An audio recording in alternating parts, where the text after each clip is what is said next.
So, folks, it looks like our dear old friend Dougie Ford is at it again, the Premier of Ontario. First, he tried to threaten the northern states by cutting off their electricity to try to play power to Donald Trump and his tariff war. Then he dangles a carrot in front of Ontario residents by saying, hey, we're going to release $200 checks to Ontario taxpayers at some point. We don't know when. They're saying late January, late this month into February, but we don't know for sure. We're just going to dangle that in front of people's noses. And now there's this. And this is from Government Corrupt saying Doug Ford delivers a speech highlighting WEF and UN 2030 SDGs talking points. I don't know exactly what that acronym is. Is that like the social credit store? Saying the Ontario taxpayer will have to foot the bill to support the mass immigration coming into the province. Every single government in Canada has been compromised. They are all traitors. So Doug Ford, who's supposed to be Mr. I'm your friend, my friends of Ontario, is making this speech now on top of all the other disasters that are happening just in this province alone, let alone Canada, just in Ontario, is now going to double down on taking tax dollars while 2 million people a day are lining up at food banks, while we're starving this nation, while we're depriving Canadian citizens. We're going to take that money to harbor more illegals into the country so we can have cheap labor force entering Canada. And here's Doug Ford announcing this. Since 2020, employment in manufacturing has grown by more than 8,000 jobs. And folks, as Volkswagen completes construction on their plant just down the road in St. Thomas, and as we build out our end-to-end electric vehicle supply chain, that number is only going to grow. But as I've said before, while we continue to build our economy, while our population grows, we have to build the infrastructure needed to support this growth and ensure that it's sustainable for generations to come. That's exactly what we're doing, with the most ambitious plan to build in Canadian history. Folks, in total, we're spending over $200 billion, no matter if it's building hospitals, schools, roads, and bridges. It's never been done before. And friends, we're working closely with our municipal partners, laying the groundwork to tackle Ontario's housing supply crisis. Earlier this month, as Minister Surma mentioned, we announced the first round of investments from the Housing Enabling Water System Fund, a total of $970 million that will help build more than 500,000 homes across 60 municipalities. Friends, it's so important that we get shovels in the ground for new homes in every part of our province, to build the housing enabling infrastructure you need to meet and exceed your housing targets, and to bring the dream of home ownership into reach for more people. We're going to get it done. Once again, thank you all for joining us, and may God bless the people of Ontario. Thank you. So he's making this promise of we're going to build up Ontario. This is, again, every single time we have heard this, we're going to bring back the jobs of Ontario. Ontario is going back to business, as they say. But what has happened in the progress? Did we invest into healthcare? Did we invest in education? No. We're actually demising it. We're getting rid of a lot of progress within healthcare, progress in education. We're cutting that back to put more spending into the banks of these developers, these contractors, these multi-millionaire construction firms that are in the back book of Doug Ford's campaign. And that is where the Greenbelt scandal comes in. That is where all these low-income housing promises that we keep hearing about. Oh, we got to, build up low-income apartments available to people. Well, what happens to it? They get sold off to some private developer, and they turn from a low-income housing to a regular condo that no one can afford. And it just makes the situation worse. So that's what's ultimately happening, is all these are false promises. These are false empty gestures. Once again, just like the $200 checks that may or may not appear. We don't know at this point because they don't even have an announcement on when that's going to come out. But they want to dangle that in front of people's noses to make false equivalencies to hopefully gain more votes because they know that Doug Ford is not very popular these days. So here it is. This guy, Brett Sears, he says, holy crap, Ontario Premier Doug Ford says they're spending $1 billion on hotels for asylum seekers and refugees. He is also saying the federal government needs to put a SWAT team together to get these people work permits. So rather than fixing the immigration scandals that we see periodically, that we know about, that we have discussed on this channel, that is an ultimate scam. The whole immigration, the mass immigration, bring these people in, saying that we need to bring these people in because the low population, because not enough people are having children. It's all an entire scam. It's an elaborate scam, the open door policy. It comes from the billionaire class. It comes from people like George Soros that want to pour these people into developed areas like Canada, the United States, England, the UK, European Union, and Australia, so they can harness control and bring in these people for cheap labor. This is the insourcing project. They bring these people in, they cause chaos, they cause crime, they cause utmost trauma happening to these small communities, and it is just a cluster of scams and frauds to allow these people to enter in illegally. And again, I want to reiterate, because I always mention this, that I don't put the blame on the immigrants themselves. I don't put the blame on the people that get thrown into this mix, because they are being exploited the same way we're being exploited through this. And they're being told that while their country gets blown up by the military-industrial complex, hey, come over to Canada and we'll provide you a job. We'll provide you a job for slave labor. Because they don't treat the temporary workers as employees, which is part of this elaborate scheme. So here's Doug Ford just announcing this in the open, right in front of Ontario residents' face, while there's a homelessness epidemic, while there's people starving the streets of Toronto. So listen to this. There's to a point that we have to play catch up right now, because we receive the brunt of everyone coming in here. We are spending $1 billion on the asylum seekers and refugees being put up into hotels, a lot in my area. And my heart breaks for these people. It's not that they don't want to work. It takes 18 months to 2 years to get a working permit. So the federal government... So he says his heart breaks. His heart breaks for these people because they can't get work permits easily enough. Is that sympathy for them or for us? Or is it for your billionaire investors? The ones that are capitalizing off this? Oh, I feel bad because these exploitative corporate giants, like Tim Hortons, for example, can't exploit these people fast enough. So we got to make sure we create this agency to fast-track false visas, fraudulent visas, so they can come into this country, take jobs from Canadian citizens that are desperately in need of looking for work, and exploit everybody in the process. Does his heart break for the Ontario citizens that have to go through this? No. Absolutely not. Absolutely not. And now, here he is discussing that we need to put a SWAT team together to get more and more refugees, not to control the borders, but to bring in more refugees, bring in more asylum seekers, these migrants, people from all parts of the world, mostly from poor nations, so we can easily bribe them and bring more of them into the country. Listen to this. For these people, it's not that they don't want to work.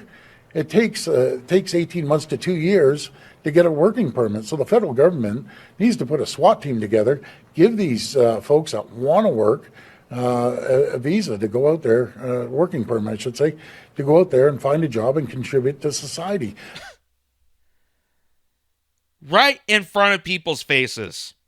Right in front of people's faces. It's not just like that. It's so smug. It really is so smug. oh, we need to go out there and get a SWAT team together so that we can get people working and get visas accepted easily, because then they have to wait 18 months. They might have to go through background checks. We might have to actually treat them like people. Like, oh my God, we can't do that. We need slaves right now.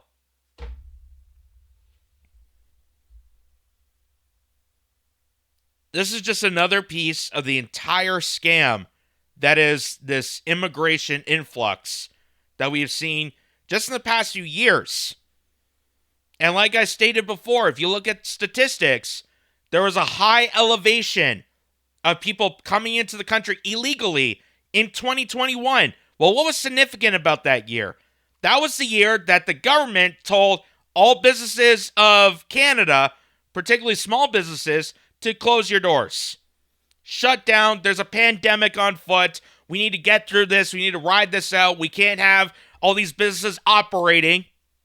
So you got to shut everything down. We'll provide some sort of coverage for you in the form of SERP, and then you'll have to pay that back on top of all the interest that we capitalize off it, which is why a lot of these small businesses are not operating now and completely just demise the entire Canadian workforce. In 2021, while people were told that they had to be laid off because of a pandemic, they brought in these people. They brought in undocumented, unvaccinated individuals from poor nations to take over that workforce. Because, oh, if everything opens up again, we won't have workers now. Oh! All a big, giant scam, ladies and gentlemen. And here is another point to make about this. So here is Liberal Finance Disaster Minister Chrystia Freeland. This is back in January. Our government across the country this year is devoted more than $4 billion to support asylum seekers. $4 billion. Hey, here's a crazy idea coming from someone like me. What if, and hear me out, if we took some of the military budget that we use to destroy these countries, that we get involved with NATO, which is basically a globalized terrorist force that overthrows these different countries and turns it into war zones, if we scale that back a bit, that would cut down the mass amount of asylum seekers. That would be more beneficial for them because a lot of them don't want to leave their homeland. If we cut that back a bit and invest that, I don't know, in farmland, if we invest that in food security, if we invest that in healthcare, if we invest that in education, that would probably be beneficial for, I don't know, everybody here. But no, we're going to spend $4 billion in part of this giant scam right under your noses. The Liberals love giving away taxpayer dollars as Ottawa plunges their children into back-breaking debt. And that is the unfortunate part, folks, is that my generation and future generations are going to look at this and go, holy crap, now we got to pay all this back. This is now on us. Because the older generations, I'm going to be, put in the ground soon, so what have you.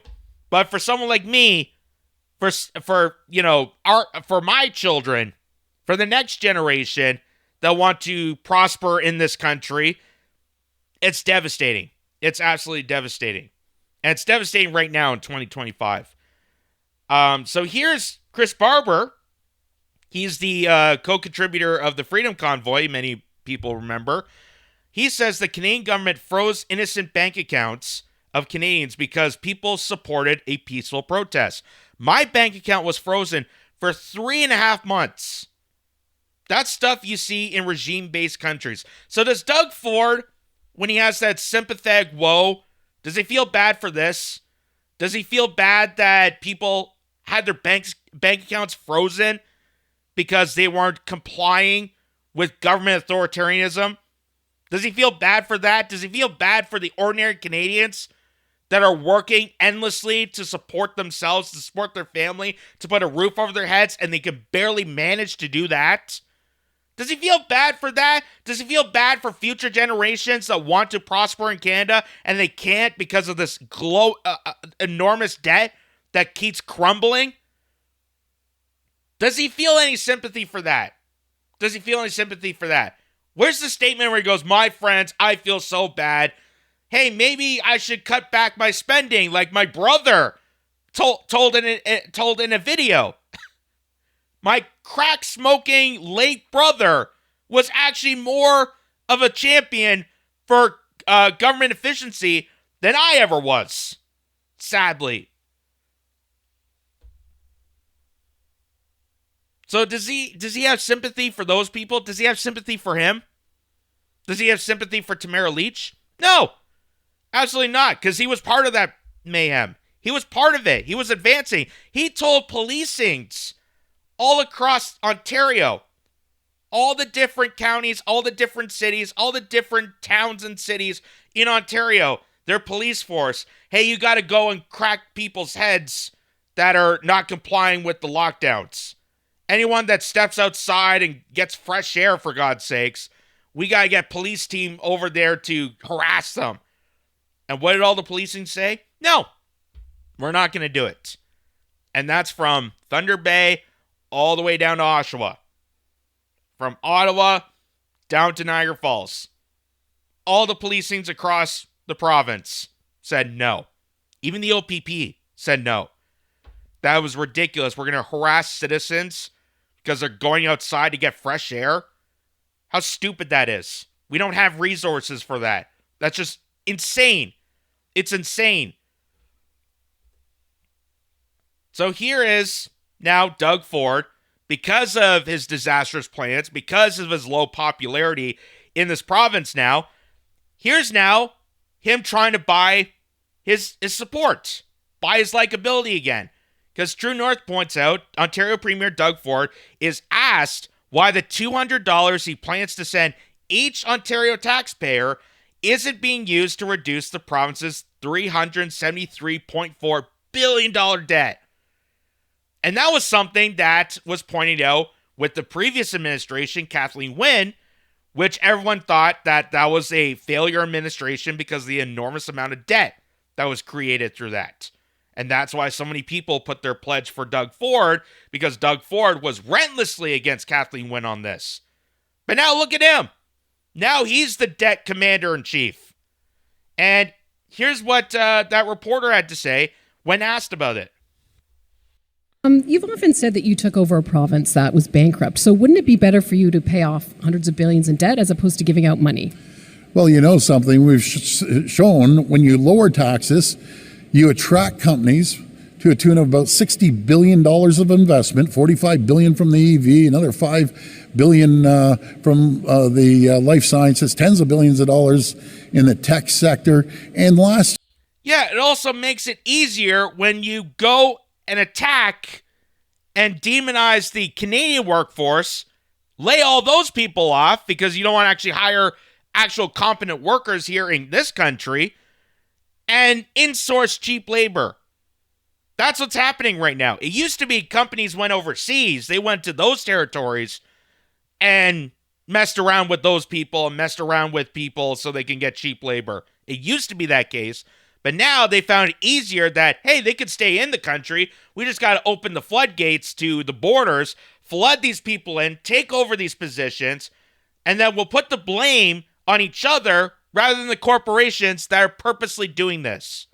Which is, again, why I reiterate, do not blame the migrants. These are people. These are regular people like you and me that are part of this exploitation. I blame the corporations for exploiting all of us in this process. The ones who deliberately have the power and influence to do all this. This year, folks, Ontario manufacturers created more jobs in Ontario, manufacturing jobs in all 50 U.S. states. And guess what happens when you lower taxes? More revenues come up. There's 860,000 people are paying taxes that weren't paying taxes 6 years ago. We've increased revenues by $60 billion by reducing taxes. The only government that I can think of in recent memory. And we're going to continue focusing on putting money back into people's pockets because it's tough out there.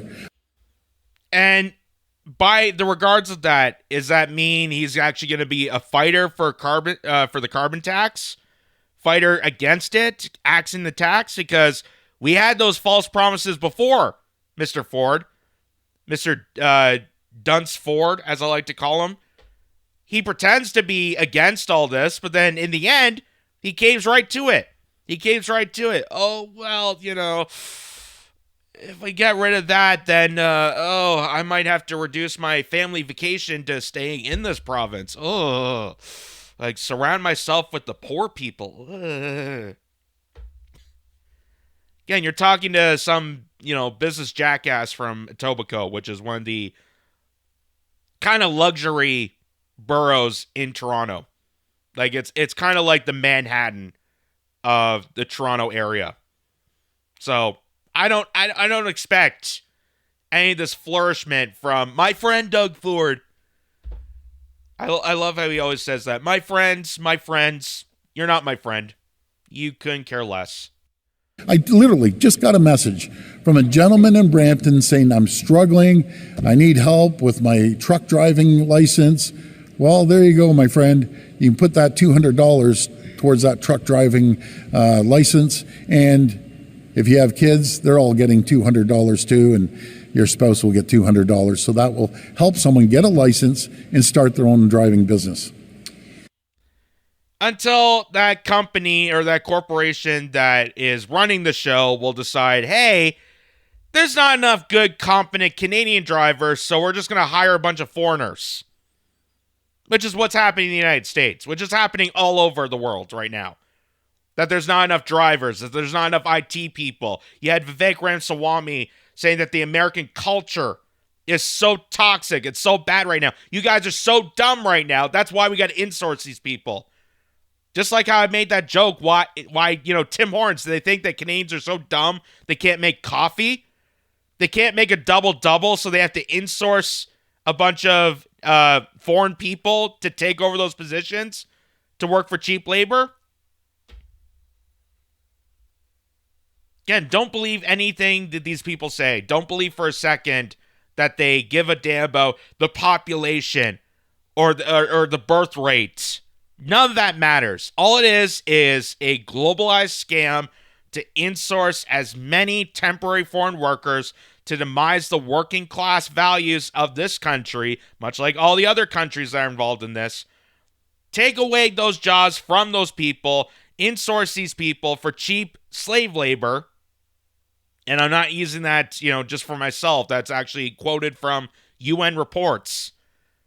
Using it as cheap foreign slave labor to undermine the nation, which is why people like George Soros fully supports this. Bill Gates fully supports this. Elon Musk fully supports this. You know who doesn't? The rest of us.